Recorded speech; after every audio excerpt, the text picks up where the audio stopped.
आज हम स्टार्ट करने वाले हैं बॉडी फ्लूइड्स एंड सर्कुलेशन, जो कि चैप्टर 18 है। ठीक है, क्लास 11th का। ठीक है, हम ह्यूमन फिजियोलॉजी कर रहे हैं। इससे पहले प्लांट फिजियोलॉजी हमने कंप्लीट किया है और ह्यूमन फिजियोलॉजी के 2 चैप्टर्स कंप्लीट किए। आप एक बार जाके उसको देख लीजिए। ठीक है, स्टार्ट करते हैं body fluids and circulation chapter 18। So body fluids and circulation में सबसे पहला टॉपिक है बॉडी फ्लूइड्स होते क्या हैं। The body fluids are the liquid within the human body, mainly blood और लिम्फ को हम बॉडी फ्लूइड्स कहते हैं। ठीक है, तो सबसे पहले ब्लड को देखते हैं, तो लिम्फ को देखेंगे। ठीक है, तो ब्लड क्या होता है? Blood is a special connective tissue consisting of a fluid matrix that is plasma and formed elements. ठीक है, इसमें जो ब्लड जो होता है ना, वो क्या होता है? स्पेशल कनेक्टिव टिश्यू होता है जिसके अंदर होता है फ्लूइड मैट्रिक्स, जैसे हम बोलते हैं प्लाज्मा और फॉर्म्ड एलिमेंट्स से मिलकर बना होता है ब्लड। ठीक है, अब फ्लूइड मैट्रिक्स क्या होता है? A fluid portion of the whole blood, it's matrix is called plasma. ठीक है, जो होल ब्लड का ना जो फ्लूइड वाला पोर्शन होता है, यानी कि the fluid portion of whole blood है ना, इसका जो मैट्रिक्स होता है उसी को हम प्लाज्मा कहते हैं। ठीक है, जिससे वो बनता है। तो प्लाज्मा क्या होता है वो देखते हैं। तो पहला पॉइंट इसका ये है, it constitute about 55% of blood. ये 55% ब्लड का बनाता है। ठीक है, second point, 90 to 92% plasma is water and rest of 6 to 8% is plasma is protein. ठीक है, यानी कि प्लाज्मा का 90 से 92% जो है वाटर होता है, बाकी जो 6 to 8% प्लाज्मा होता है वो प्रोटीन होता है। प्रोटीन कौन कौन सा?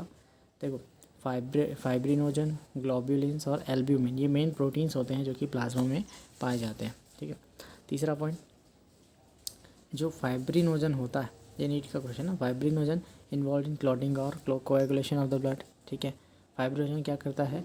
ब्लड क्लॉटिंग में हेल्प करता है। क्लियर। Globulins involve in defence mechanism, globulin defence mechanism में काम आता है। And third one, albumins help in osmotic balance. Albumin क्या करेगा? ऑस्मोटिक बैलेंस करता है। क्लियर। चौथा पॉइंट, इलेक्ट्रोलाइट्स इन प्लाज्मा। कौन कौन से इलेक्ट्रोलाइट्स प्लाज्मा में होते हैं? Sodium, calcium, magnesium, bicarbonates. ठीक है, क्लोरीन माइनस है सेक्टर। ठीक है, ये सारे क्या होते हैं? इलेक्ट्रोलाइट्स प्रेजेंट होते हैं प्लाज्मा में। ठीक, अब प्लाज्मा होता है, देखो, एक सीरम नाम का चीज़ होता है। तो प्लाज्मा में से जब हम क्लॉटिंग फैक्टर फाइब्रिनोजन को हटा देंगे तो उस पोर्शन को हम सीरम कहेंगे। यानी कि प्लाज्मा माइनस क्लॉटिंग फैक्टर यानी कि fibrinogen is equal to serum, that is plasma without clotting factor is called serum. यानी कि ऐसा प्लाज्मा जिसके अंदर क्लॉटिंग फैक्टर ना हो उसे हम सीरम कहते हैं। ठीक है, आगे हम देखते हैं फॉर्म्ड एलिमेंट्स। हमने क्या देखा था इससे पहले कि प्लाज्मा जो है वो 55% कंस्टिट्यूट करता है ब्लड का, और फॉर्म्ड एलिमेंट्स जो है वो बाकी कंस्टिट्यूट करता है। ठीक है, तो फॉर्म्ड एलिमेंट्स में कौन कौन से होंगे? फॉर्म्ड एलिमेंट्स में होंगे 45% ऑफ द ब्लड को जो कंस्टिट्यूट करता है, जैसे कि एरिथ्रोसाइट, ल्यूकोसाइट और कौन सा होगा? थ्रोम्बोसाइट्स। क्लियर, 3 चीज़ें होंगी, तो उसको ध्यान से धीरे धीरे से पढ़ते हैं। तो फॉर्म्ड एलिमेंट्स में आएगा पहला एरिथ्रोसाइट्स, ल्यूकोसाइट्स एंड प्लेटलेट्स, जिसे हम थ्रोम्बोसाइट्स भी कहते हैं, are collective called as formed elements and it makeup 45% of the blood. ये 45% ब्लड का बनाता है, 55% प्लाज्मा बना रहा था। ठीक है, सबसे पहला है एराइथ्रोसाइट्स, आरबीसीज जिसको हम बोलते हैं। ठीक है, तो इसको देखते हैं। तो पहला point, in adult human 5 to 5.5 millions of RBCs पर क्यूबिक ऑफ ब्लड प्रेजेंट होते हैं। ठीक है, ये एवरेजली प्रेजेंट होता है। क्लियर। ठीक है, और आरबीसी जो होता है बाइकॉनकेव शेप का होता है। सेकंड पॉइंट था इसका। ठीक है, डमरू जैसा होता है। क्लियर, ये दिख रहा है बाइकॉनकेव शेप। ठीक, ऐसा बाइकॉनकेव शेप का क्या होता है? आरबीसी होता है शेप में। Third point, it lacks nucleus. RBC में, ह्यूमन आरबीसी में न्यूक्लियस नहीं होता, फ्रॉग के आरबीसी में न्यूक्लियस होता है। ठीक है, क्लियर। तो नॉन न्यूक्लिएटेड होते हैं आरबीसी ह्यूमन के। क्लियर जी, that is nucleus absent. Anucleated, NEET का क्वेश्चन सबसे बड़ा क्वेश्चन यही होता है कि आरबीसी जो न्यूक्लिएटेड है या फिर नॉन न्यूक्लिएटेड है। तो नॉन न्यूक्लिएटेड यानी ए न्यूक्लिएटेड है, उसमें न्यूक्लियस नहीं पाया जाता। Fourth point, it contain an iron containing red colour protein जिसका नाम है haemoglobin, which transports oxygen to tissues, जो कि ऑक्सीजन को टिश्यूज़ में ट्रांसपोर्ट करता है। ये जो चीज़ हम पहले ही पढ़ चुके हैं किसमें? रेस्पिरेशन में। ठीक है, पाँचवा पॉइंट, अ हेल्दी मैन या हेल्दी ह्यूमन हैज़ 12 से 16 gram of haemoglobin every 100 ml of blood, है ना। पर 100 ml ऑफ ब्लड में 12 से 16 ग्राम जो हीमोग्लोबिन होता है एक हेल्दी ह्यूमन में होता है। क्लियर। छठा point, life span of RBC कितना होता है? 120 दिन का होता है। आफ्टर दैट आरबीसी डेड हो जाता है और स्प्लीन में जाता है, और स्प्लीन क्या होता है? ग्रेव यार्ड ऑफ आरबीसी, मुर्दा घर है आरबीसी का। ठीक है, 7 पॉइंट देखें।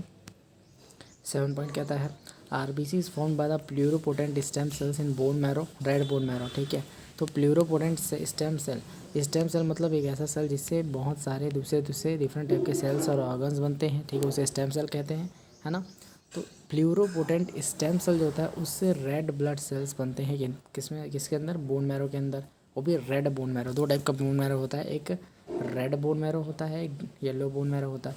तो आरबीसी डब्ल्यूबीसी प्लेटलेट्स बनते हैं रेड बोन मैरो के अंदर, और yellow bone marrow produces fat cartilage and bone, ठीक है। तो रेड बोन मैरो क्या प्रोड्यूस करता है, आरबीसी डब्ल्यूबीसी प्लेटलेट, ठीक है, और येलो बोन मैरो प्रोड्यूस करता है फैट कार्टिलेज और बोन, इन सबको, ठीक है।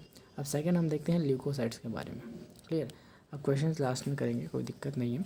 तो ल्यूकोसाइट्स क्या है, डब्ल्यूबीसीज को हम ल्यूकोसाइट्स कहते हैं। तो पहला point, they are colourless due to lack of haemoglobin, इनमें हीमोग्लोबिन नहीं पाया जाता। सेकंड पॉइंट, एवरेजेस 6000 से 8000 पर क्यूबिक ऑफ ब्लड, है ना।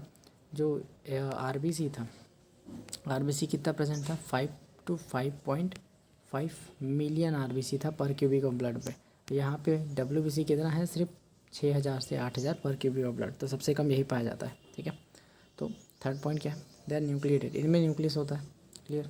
चौथा point, life span of RBC कितना था, 120 था, ठीक है। और लाइफ स्पैन डब्ल्यूबीसी का कितना है, 13 से 20 दिन। यहाँ ऑप्शन में अगर लेस देन 10 डे दिया है तो भी टिक कर सकते हो, कोई दिक्कत नहीं है, ठीक है। तो life span of WBC will be 13 to 20 days, 13 से 20 डेज, और अगर लेस देन 10 दिया है तो भी टिक कर देना, वही आंसर होगा, ठीक है, क्लियर।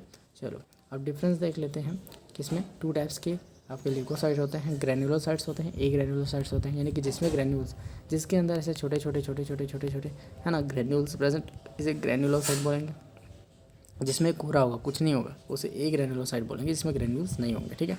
तो ग्रेनुलोसाइट्स में दो चीज़ें आती हैं, तीन चीज़ें आती हैं, और ग्रेनुलोसाइट्स में दो चीज़ें आती हैं। ग्रेनुलोसाइट्स का दो आते हैं, दो टाइप, लिम्फोसाइट्स और मोनोसाइट्स, ठीक है। परसेंटेज बता देता हूँ डब्ल्यूबीसी का।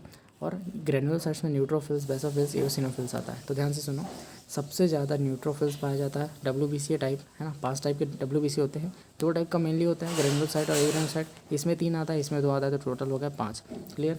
तो ग्रेनुलोसाइट्स में न्यूट्रोफिल्स 60 to 65% होता है टोटल आरबीसी, टोटल डब्ल्यूबीसी का, जो कि मैक्सिमम नंबर में होता है, क्लियर। सेकंड होता है बेसोफिल ग्रेनुलोसाइट के अंदर, जो कि 0.5 to 1% होता है ऑफ डब्ल्यूबीसी, ठीक। थर्ड होता है ईओसिनोफिल, जो कि 2 to 3% of WBC, total WBC होता है, क्लियर। तो बेसोफिल जो है सबसे कम पाया जाता है, और न्यूट्रोफिल सबसे ज़्यादा पाया जाता है, ठीक है। अब यहाँ पे देखो, एक ग्रेनुलोसाइट में आएगा, है ना, लिम्फोसाइट 20 से 25% होता है टोटल डब्ल्यूबीसी का, और मोनोसाइट्स जो होता है वो 6 to 8% होता है टोटल डब्ल्यूबीसी का, ठीक है। इन सब में सबसे बड़ा मैक्रोफेज मतलब माइक्रो ऑर्गेनिज्म को खाने वाला सबसे बड़ा ये होता है, ऐसे बड़ा सा होता है, ठीक है। उसके सामने लिम्फोसाइट वगैरह छोटे छोटे दिखते हैं, क्लियर। सबसे ज़्यादा नंबर में न्यूट्रोफिल्स होंगे 60 to 65%, ठीक है। बेसोफिल सबसे कम होगा 0.5 to 1%, ठीक है। उसके बाद सबसे बड़ा जो होगा वो मोनोसाइट होगा, है ना, ग्रेनुलोसाइट, जो कि होगा डब्ल्यूबीसी, क्लियर। सबसे बड़ा ये होगा, क्लियर है। एओसिनोफिल 2 to 3% होता है, और लिम्फोसाइट 20 से 25% होता है, क्लियर है जी। चलो अब डब्ल्यूबीसी के कुछ फंक्शंस देख लेते हैं जो कि नीट में इंपॉर्टेंट है। तो पहला point, neutrophils and monocyte both are phagocytic cells which destroy the foreign organisms entering the body, यानी कि जो माइक्रो ऑर्गेनिज्म बाहर से एंटर करते हैं बॉडी के अंदर, उसे न्यूट्रोफिल्स और मोनोसाइट जो है खा लेते हैं, फैगोसाइटोसिस करते हैं, खा के, है ना, ख़त्म कर देते हैं, क्लियर।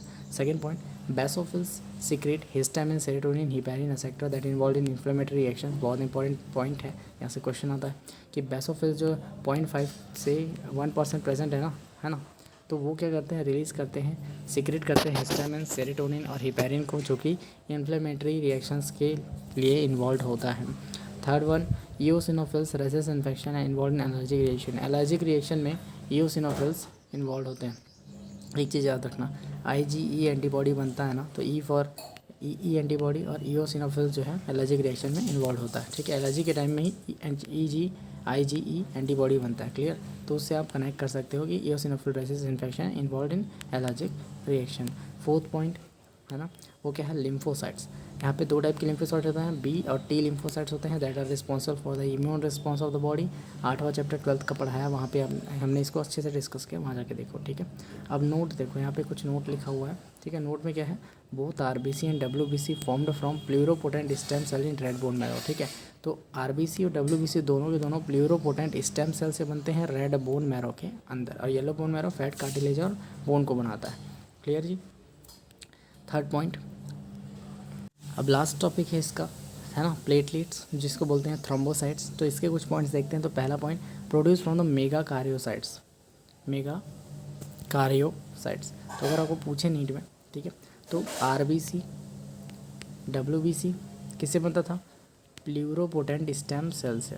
क्लियर, दोनों उससे बनते थे। लेकिन यहाँ पे थ्रोम्बोसाइट्स या फिर प्लेटलेट्स किससे बनते हैं? मेगा कार्योसाइट से बनते हैं। किससे बनते हैं? मेगा कार्योसाइट से बनते हैं। Second point, average contains 1.5 lakh to 3.5 lakh platelets per cubic of blood. ठीक है, आरबीसी 5.5 है ना, 5 से 5.5 मिलियन था। 1 मिलियन में 10 लाख होता है सबसे ज़्यादा आरबीसी, है ना। ऑर्डर पूछ देगा तो बता देना, सबसे ज़्यादा आरबीसी संख्या में होता है। देन प्लेटलेट्स जो कि 1.5 से 3.5 लाख तक होता है ना, per cubic of blood. Then WBC जो कि 6,000 से 6K से 8K, 6,000 से 8,000 पर क्यूबिक ऑफ ब्लड थे। ठीक है, सबसे कम डब्ल्यूबीसी है। ठीक है, तो तीसरा point, platelets releases a variety of substance that are involve in coagulation और क्लॉटिंग ऑफ द ब्लड। ये क्लॉटिंग ऑफ ब्लड, मतलब ब्लड के क्लॉट होने में मदद करता है। 4 पॉइंट, इट रिड्यूसेस या फिर रिडक्शन कजेस क्लॉटिंग डिसऑर्डर्स। यानी कि अगर ये कम हो गया, प्लेटलेट कम हो गया, प्लेट में कोई डिसऑर्डर आ गया, ये बना नहीं, तो क्लॉटिंग के डिसऑर्डर्स आएंगे, जैसे कि हीमोफीलिया वगैरह हो जाएगा। क्लियर। अब ब्लड ग्रुप देखते हैं। ब्लड ग्रुप, इसके आगे हम पढ़ते हैं कि ब्लड ग्रुप कितने टाइप का होता है, क्या होता है, वो देखते हैं। तो पहला पॉइंट इसका है, 4 टाइप्स ऑफ ब्लड ग्रुप होता है, ए बी और ओ। हमने इसको क्लियर डिस्कस किया है ना, 5th चैप्टर जब पढ़ रहे थे ना अपन, किसका, 12th का, अभी इसी मतलब कि 12th में ना अपन 5th चैप्टर पढ़ रहे थे ना, उसमें हेरिटेंस वाले में। तो उसमें हमने देखा था कि मतलब ए बी और ब्लड ग्रुपिंग सिस्टम हमने थोड़ा सा पढ़ा था, एकदम ब्रीफ में पढ़ा था और अच्छे से ही पढ़ा था। ठीक है, तो यहाँ पे और कंटिन्यू करते हैं आगे। तो यहाँ पे 4 टाइप के ब्लड होते हैं, ए बी और ओ। क्लियर, 4 टाइप के ब्लड हो गए, है ना। अब नोट क्या करना है, ओ ब्लड ग्रुप जो है वो यूनिवर्सल डोनर है, सबको दे सकता है अपना ब्लड। लेकिन ए बी जो है, ए बी ब्लड ग्रुप जो है यूनिवर्सल एक्सेप्टर है, सबसे ले सकता है ब्लड को। क्लियर। अब रीज़न इसका क्या है वो आगे जानते हैं, उससे पहले इसको आपको ब्लड ट्रांसफ्यूजन समझना होगा। Blood transfusion depends upon the antigen antibody reaction. ठीक है, blood transfusion antigen antibody reaction पे डिपेंड करता है। ठीक है, अब यहाँ पे जो आरबीसी है ना, आरबीसी डमरू शेप का होता है ऐसा। क्लियर, तो यहाँ पे बनाया मैंने। ठीक है, आरबीसी है, RBC membrane containing millions of antigens. RBC ये मेम्ब्रेन पे बहुत सारे एंटीजेंस होते हैं, और plasma of RBC containing antibody. ठीक है, तो क्लियर याद रखना, है ना। मान लो ये आरबीसी इसके सरफेस पे एंटीजन होता है और अंदर एंटीबॉडी होता है, तो इन्हीं का रिएक्शन होता है। यानी कि सपोज़ करो, है ना, ये और ये। ठीक है, मान लो ये ए ब्लड ग्रुप है, ये ए ब्लड ग्रुप है, तो इसके सरफेस पे ए एंटीजन है और अंदर एंटीबॉडी बी होगा, स्मॉल, है ना। और ये भी है, तो इसके अंदर क्या होगा, एंटीबॉडी बी होगा, एंटीजन एंटीबॉडी।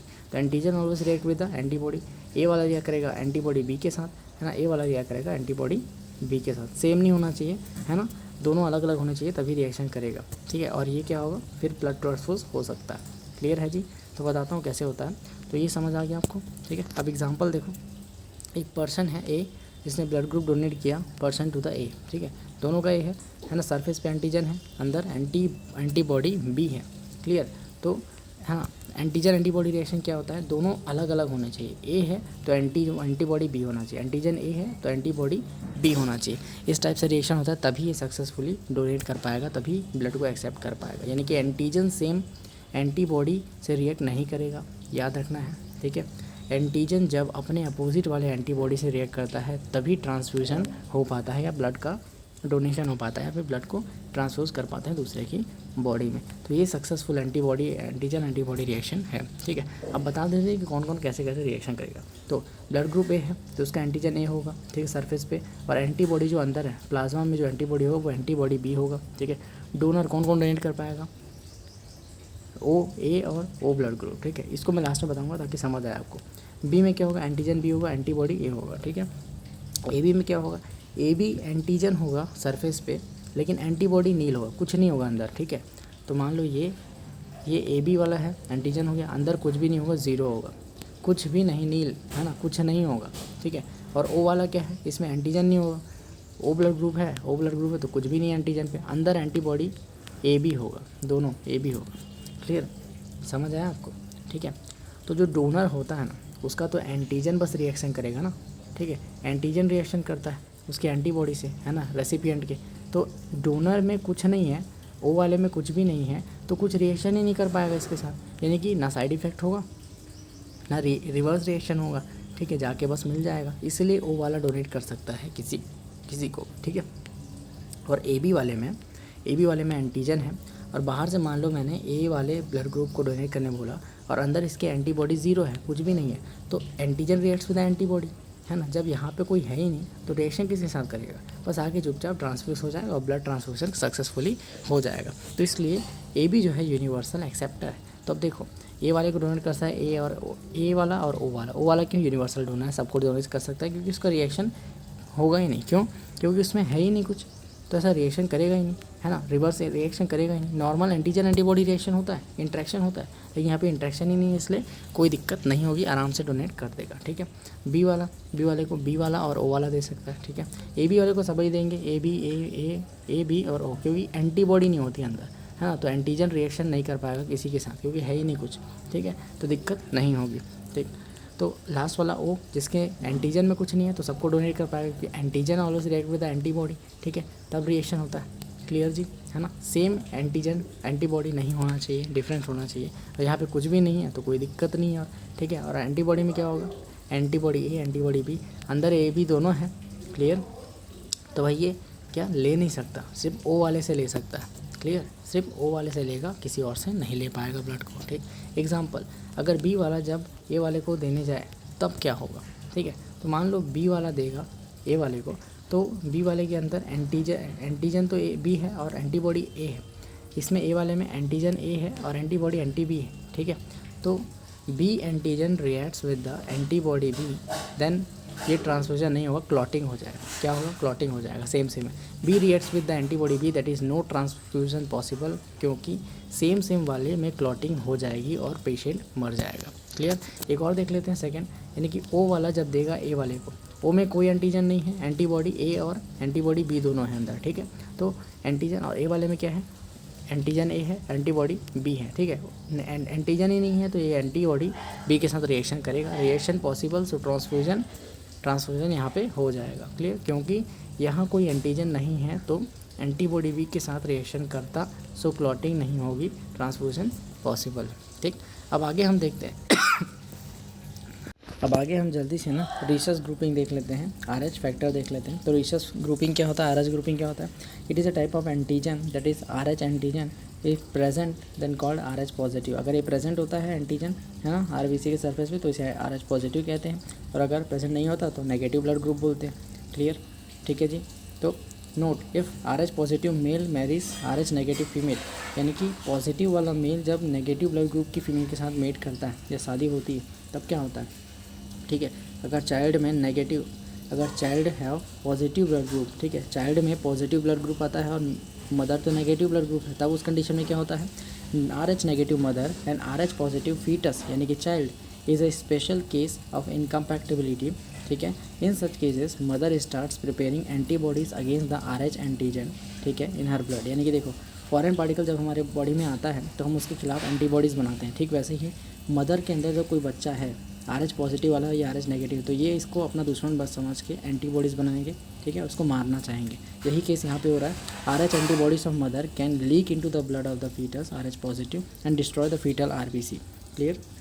एंड कजेस क्या करता है, सीवर एनीमिया कस कर सकता है, जॉन्डिस टू द बेबी कर सकता है, and this condition is called erythroblastosis fetalis, यानी कि बच्चा मर जाएगा इस कंडीशन में, क्योंकि RBC उसका डैमेज हो जाएगा, एरिथ्रोब्लास्टोसिस फीटलिस। क्लियर जी, ठीक है। अब नोट क्या करना है, नीट पे कैसे इससे क्वेश्चन आता है। अब अगर RH negative mother and RH positive child causes disease to child that is erythroblastosis fetalis, ये नीट का क्वेश्चन है, एज इट इज़ आया है। यानी कि मदर जो होगी RH नेगेटिव होनी चाहिए और जो चाइल्ड है वो RH पॉजिटिव होगा, तब ये कंडीशन अराइज होगी और एरिथ्रोब्लास्टोसिस फीटलिस होगा बच्चे को और वो मर जाएगा, ठीक है। अगर RH पॉजिटिव, सेकंड पॉइंट है, RH positive person give RH negative blood, then अगर RH पॉजिटिव वाला positive blood group O positive वाला O नेगेटिव को ब्लड दे दिया, तब क्या होगा, then it will form specific antibodies against the RH positive antigens and the person death में होकर पर्सन की डेथ हो जाएगी ट्रांसफ्यूजन की वजह से। That's why positive blood group वाला पॉजिटिव को देगा और नेगेटिव ब्लड ग्रुप वाला नेगेटिव वाले को ब्लड ग्रुप ब्लड अपना देगा, ठीक है। अब इसके बाद हम जल्दी से हम ना कोएगुलेशन ऑफ ब्लड देख लेते हैं कि कोएगुलेशन कैसे होता है ब्लड का। तो सबसे पहला it is mechanism to prevent the excessive loss of blood from the body, यानी कि कोई चोट लगती है तो ज़्यादा ब्लड ना बहे, इसलिए हमारे अंदर कोएगुलेशन की प्रोसेस होती है, ब्लड का थक्का जमता है। Second, an enzyme complex thrombokinase is formed by the series of linked enzyme reaction that is cascade process. एक कैस्केड प्रोसेस होती है जिसके कारण थ्रोम्बोकाइनेस नाम का एंजाइम बनता है। क्लियर। अब ये थ्रोम्बोकाइनेस क्या होता है, कन्वर्ट करता है और एक्टिवेट करता है प्रोथ्रोम्बिन इनटू थ्रोम्बिन, ठीक है। ये प्रोटीन्स हैं, ठीक है। थ्रोम्बोकाइनेस कन्वर्ट करता है, एक्टिवेट करता है एंजाइम्स को या प्रोटीन को, प्रोथ्रोम्बिन से थ्रोम्बिन कन्वर्ट करता है। और थ्रोम्बिन क्या है, एक प्रोटीन या फिर एंजाइम है, ठीक है। अब ये एक्टिव थ्रोम्बिन जो है ना, ये प्रोथ्रोम्बिन से थ्रोम्बिन में कौन बदला, थ्रोम्बोकाइनेस, ठीक है। इनएक्टिव से एक्टिव कर दिया इस एंजाइम को या फिर और इस प्रोटीन को, थ्रोम्बिन को।